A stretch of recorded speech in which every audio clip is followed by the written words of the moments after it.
भारत के एक छोटे शांत गांव में मीना नाम की एक होशियार और दयालु लड़की रहती थी।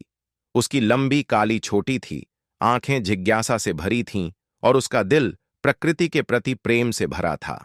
हर सुबह वह अपनी मां के साथ नदी से पानी भरकर लाती और हर शाम वह अपनी दादी से प्रकृति की रक्षा करने वाले जादुई आत्माओं की कहानियां सुनती।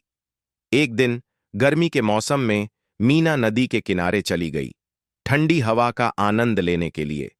वह एक आम के पेड़ के नीचे बैठ गई और अपने पैर पानी में डुबो दिए।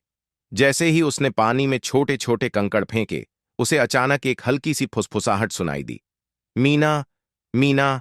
वह चौंक कर इधर उधर देखने लगी। कौन है वहां? उसने पूछा। ये मैं हूं, नदी, एक कोमल आवाज ने कहा। मीना की आंखें आश्चर्य से फैल गईं। नदी बोल सकती है? उसने हैरानी से पूछा। हां, नदी ने धीरे से जवाब दिया। मैं सालों से तुम्हारे गांव की देखभाल कर रही हूं, तुम्हारे खेतों को पानी देती हूं, तुम्हारी प्यास बुझाती हूं और रात में लोरी गाकर सुलाती हूं, लेकिन अब मैं बहुत कमजोर हो गई हूं। मीना ने ध्यान से पानी की ओर देखा और वह चीजें देखीं जिन्हें उसने पहले अनदेखा कर दिया था। प्लास्टिक की थैलियां, टूटे हुए बर्तन और नदी में तैरता कचरा। कभी साफ दिखने वाला पानी अब गंदा हो रहा था और मछलियां धीरे धीरे तैर रही थीं। तुम्हें क्या हुआ? मीना ने दुखी होकर पूछा। लोग मेरी धार में कचरा फेंकते हैं, मेरे किनारों के पेड़ काट देते हैं और मेरे पानी का गलत इस्तेमाल करते हैं। अगर यह जारी रहा तो मैं सूख जाऊंगी और तुम्हारा गांव बहुत परेशान होगा, नदी ने उदासी से कहा। मीना का दिल भर आया। वह ऐसा नहीं होने दे सकती थी। वह दौड़कर गांव गई और बुजुर्गों और बच्चों को इकट्ठा किया। नदी ने मुझसे बात की, वह चिल्लाई। वह बीमार है और उसे हमारी मदद की जरूरत है। कुछ लोग हंस पड़े, सोचने लगे कि मीना कल्पना कर रही है, लेकिन गांव के बुद्धिमान बुजुर्ग बाबा राघव ने सिर हिलाया। वह सही कह रही है, उन्होंने कहा। हमारी नदी कभी शीशे की तरह साफ हुआ करती थी। अब इसे देखो, अगर हमने अभी कुछ नहीं किया तो यह हमेशा के लिए खत्म हो जाएगी। यह सुनकर गांव वालों को अपनी गलती का एहसास हुआ। मीना और उसके दोस्तों ने नदी को साफ करना शुरू किया। बच्चों ने प्लास्टिक और कचरा उठाया, जबकि बड़े लोगों ने किनारे पर नए पेड़ लगाए।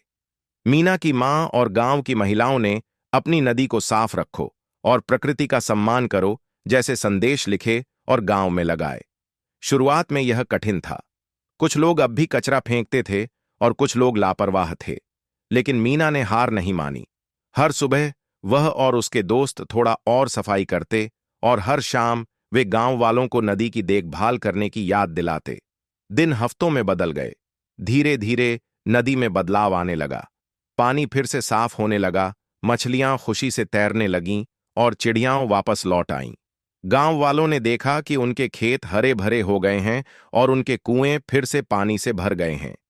एक दिन जब मीना नदी के किनारे बैठी थी, उसने वही कोमल आवाज सुनी, लेकिन इस बार उसमें खुशी थी। धन्यवाद मीना, तुमने मुझे फिर से जीवन दिया। मीना मुस्कुराई। उसका दिल खुशी से भर गया।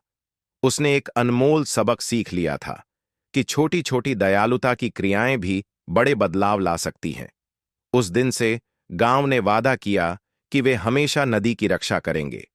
मीना बड़ी होकर एक समझदार महिला बनी, जो आने वाली पीढ़ियों को प्रकृति की देखभाल करने का महत्व सिखाती रही।